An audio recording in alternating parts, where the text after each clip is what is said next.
Turn off the Sony Walkman, put down that Tamagotchi, and get those pogs out of my sight, because we're going on a little trip back to the 90s. Yeah, baby, shagadelic. What's up? Please like me. Alright, now I've got that out of my system, let's get to the serious business at hand, talking about oily muscle men fake fighting each other in their underwear. Because there were few better decades for that than the 90s, where 50 years worth of stuff seemed to happen in a short 10. There were many peaks and troughs, especially in the United States, where two main companies battled for supremacy, while a distant third did everything they could to get their slice of the pie. And like the music, fashion, and television of the time, some wrestlers have come to define the 90s. So let's reminisce about a time before the internet and life made us all cynical and horrible, where men and women could freely wear tights that made them look like they'd just massacred the Teletubbies, and where logic didn't matter as long as someone went through a table or somebody told somebody else to suck it. Now slap on those cargo pants and bomber jackets, set your VHS to record, and join me, Adam Pacitti from Cultaholic Wrestling, as we take a look at 10 wrestlers who defined the 90s.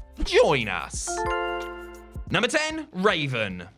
As much as WWE and WCW dominated the American pro wrestling landscape in the 90s, you cannot talk about the decade without mentioning ECW. The ultra-violent Philadelphia-based independent promotion was responsible for completely changing the industry with its style and storylines, which were then subsequently aped by the Big Two. ECW was responsible for creating many memorable characters, but perhaps none screamed the 90s as much as Raven. Grunge may have been dead and buried, but Scott Levy's invention carried on its spirit, as the former Johnny Polo transformed himself and captured the zeitgeist of the time. With his black band t-shirts, flannel shirts, jean shorts, and leather jackets, he basically looked like the audience he was playing to, and his moody promos and character work propelled him to the top of the card. A former ECW champion, Raven's best work may have been in his long feud with kayfabe high school adversary Tommy Dreamer. His 2 years in WCW weren't quite as fruitful since he was a smaller fish in a bigger pond, but he left his mark and became a United States and tag team champion while there. By the time he made it back to WWE in 2000, he already looked like something from a bygone era, even if he did have initial success in the hardcore division, but his work from the mid-90s on helped solidify him as one of the wrestlers of the era.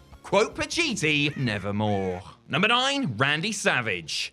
It's incredible to think that Vince McMahon wanted to phase Randy Savage, along with Ric Flair, Hulk Hogan, and Roddy Piper out in the early to mid-90s. The Macho Man was one of the biggest stars of the 80s and carried that success over into the following decade. He was retired at 1991's WrestleMania 7, but walked away as WWE Champion at Mania 8. However, not long after that, the boss decided to make Randy a commentator and ambassador more than an in-ring attraction, and his bone-bending career wound down. This annoyed Savage, who was only in his early 40s at the time, and he jumped ship to WCW, where he had an incredible second act. Instantly recognizable thanks to his ostentatious outfits, whiskey-drenched voice, and abundant charisma, Savage was a great acquisition for Eric Bischoff's organization, and they pushed him hard. Randy was a headline act again, and rather than rely on the same old, knew to change up his shtick in order to keep with the times. That meant joining the New World Order, and eventually going into full-on midlife crisis mode as the decade came to a close. Savage basically left wrestling in 2000 and instead made his mark on noughties pop culture by appearing in Spider-Man as Bonesaw and releasing a rap album.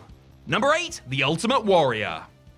Hulkamania undoubtedly ruled the 80s, but by the end of the decade of decadence, another colourful, brawny hero was on the rise. You simply couldn't help but notice and become enamored by the Ultimate Warrior. Like a cartoon character come to life, Warrior just looked like a superstar at first glance, and WWE did a great job of hiding his weaknesses and promoting his strengths. His popularity grew so much that in 1990, Vince McMahon decided to make him WWE Champion and actually had him go over the Golden Goose, the Hulkster, at WrestleMania 6. What was seen as a passing of the torch at the time didn't quite turn out that way, as Warrior found it difficult to fill Hogan's shoes. Still, over the course of the next couple of years and during his comeback in 1996, Warrior was a marquee attraction. He was a character that could have really only thrived during this time. He would be too outlandish for the 70s and would have seemed passé in the 2000s. For his time and place though, he was what fans wanted to see, and the presentation of the gimmick, from the neon-drenched costumes to the thumping metal music and big hair, just scream 90s. Number 7, Hulk Hogan.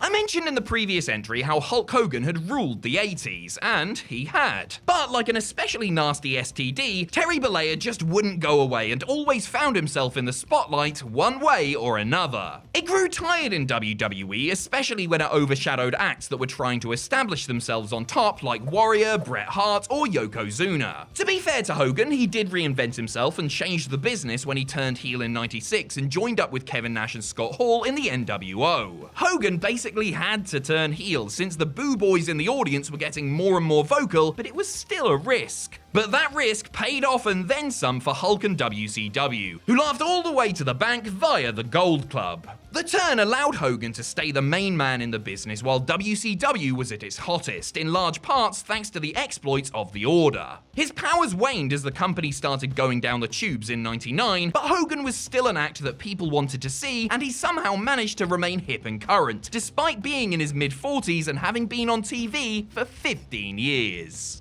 Number 6, Sting. In some ways, WCW's answer to Hogan and Warrior, Sting had the big biceps, the face paint, and the blonde hair, but he was actually a much better wrestler than his WWE counterparts. The franchise player of Ted Turner's wrestling empire, Sting began the decade as a clean-cut, blue-eyed surfer dude hero who was a merchandiser's dream. His battles with the likes of Ric Flair, Vader, and Lex Luger were legendary, and he was the perfect face for the family-friendly and wrestling-oriented group. Plus, he was mates with RoboCop. I mean, how 90s can you actually get? Like Hogan, Sting realized that he needed to change with the times as the decade wore on, and completely made over his appearance, wrestling style, and character, trading in his day-glow duds for a black trench and sitting in the rafters and sulking rather than competing. By going a bit goth and doing much of nothing, Sting became the most over performer in the company and spent the rest of the 90s entrenched in the WCW title mix. Sting was basically on top of the entire decade and ranks as one of WCW's biggest homegrown success stories. Following WCW's collapse, Sting essentially went into semi-retirement, but he's still going strong today as fans are plenty nostalgic for the mysterious vigilante. Number 5, The Rock. If there's one thing WWE needed in the mid-90s, it was new stars. The company had endured a few ropey years, and by 1996 they had lost Hall, Nash, Hogan, Savage, and a plethora of other established talents to the competition. It was up to a new crop of hungry guys and gals to break through. A lot was expected of Rocky Maivia, son of WWE legend Rocky Johnson, when he made his debut at the 1996 Survivor Series, but he got off to a bad start as a bland blue-chipper babyface. Thankfully, he changed his attitude and his name to simply The Rock, and began to display a confidence and charisma unseen before. And not just by him, I mean by anyone. He had the look, the catchphrases, the physical abilities, and the drive to be one of the very best in the business, and it was a pleasure watching him grow as a performer from week to week. By the time the decade came to a close, Rock was arguably the most popular performer in the industry, his talents catching the eye of those in La La Land. The Rock continued on full-time until 2002, but his work in 98 and 99, whether as the cocky corporate champion or the beloved people's champion, was electrifying. Number 4, Shawn Michaels. The Rock's rise to main event superstar was partly facilitated by the in-ring retirement of Shawn Michaels. Before HBK called it a day at WrestleMania 14, he was the measuring stick as far as bell-to-bell work went. To the 90s what Ric Flair was to the 80s, Michaels was the consummate showman who could seemingly put on a classic while going at half speed. You saw him evolve as the decade wore on as he climbed the ladder, quite literally as a participant in WWE's first ever ladder matches, to become 3-time WWE champion. Along the way, he flipped between babyface and heel, headlined WrestleManias, won Royal Rumbles, and caused plenty of controversy both on screen and behind the scenes. Perhaps Shawn's most memorable work came as the leader of DX, whose button-pushing exploits did much to help WWE seem edgy and cool during the early days of the Attitude Era. His journey from high-flying rocker to foul-mouthed degenerate was quite something to behold, and his personal life and outside-the-ring antics were never far from Wrestling Magazine gossip columns. Many believed that Michaels as a wrestler would stay in the 90s forever due to his severe back issues, but he was able to return in the early 2000s, a born-again Christian with a healthier lifestyle, but every bit the performer who captivated fans in his pomp. Number 3, Goldberg.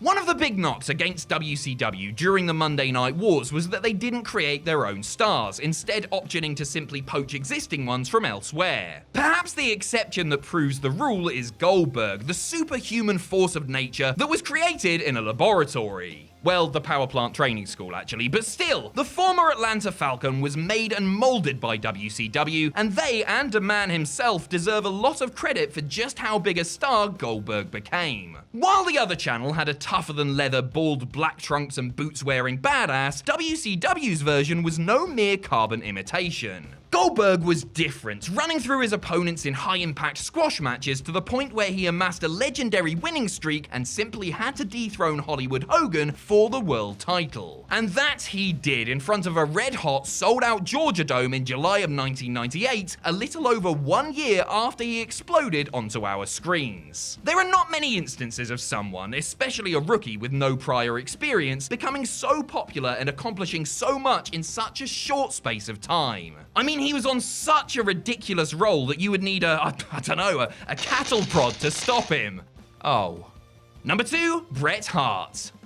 Bret Hart began the decade as the less charismatic half of a tag team, but by the end of the 90s, he was one of the most recognizable figures in the industry. The Hitman started to taste singles success in 1991 when he left Jim Neidhart and won the Intercontinental title. His time in the IC title ranks produced many classic matches, his SummerSlam 92 main event against the British Bulldog perhaps being regarded as the best. Not too long after dropping the strap, the excellence of execution became WWE champion, and from then on he was never too far from the title picture. When Bret had the main strap, you knew you were guaranteed a quality match. He was positioned as one of the faces of WWE's new generation of stars as the focus shifted from the larger-than-life bodybuilder types to smaller athletes that could really go between the ropes. After years of playing the hero, Hart turned heel in '97, joining up with his extended family in the Hart Foundation and doing some of the best work of his career as he rallied against American fans. It made for captivating television, and Bret was by all appearances one of WWE's prized possessions, but shockingly, he was allowed to go to the other group, getting a right kick up his pink and black backside when he was legitimately screwed out of the WWE title. Number 1, Steve Austin. Before 1996, Steve Austin was viewed as a good hard worker that could be relied upon to produce a solid match with just about anyone. A mechanic, a workhorse, a hell of a hand, and so on. Then, in 1996, he underwent a stunning transformation, ditching his lame ringmaster guise to become Stone Cold. A wrestler reborn, the Texas Rattlesnake was on an upward trajectory from the moment he cut his famous promo after winning King of the Ring. His feud with the Hart Foundation was exemplary, and even a major injury suffered at SummerSlam 97 couldn't derail him, as the break from actual wrestling allowed him to get over based on his character and promo work. By the time he won his first WWE title from Shawn Michaels at WrestleMania 14, he was the hottest star in the industry and a bona fide big deal in wider pop culture, and he only exploded further from there. Before he went down with another major neck injury just before the new millennium was ushered in, the beer-drinking, middle-finger-raising, boss-tormenting, blue-collar working man with a bite was the coolest and most entertaining character on television, and basically came to define 90s wrestling and the Attitude Era. And that's the bottom line, because it's time to end the video. See ya!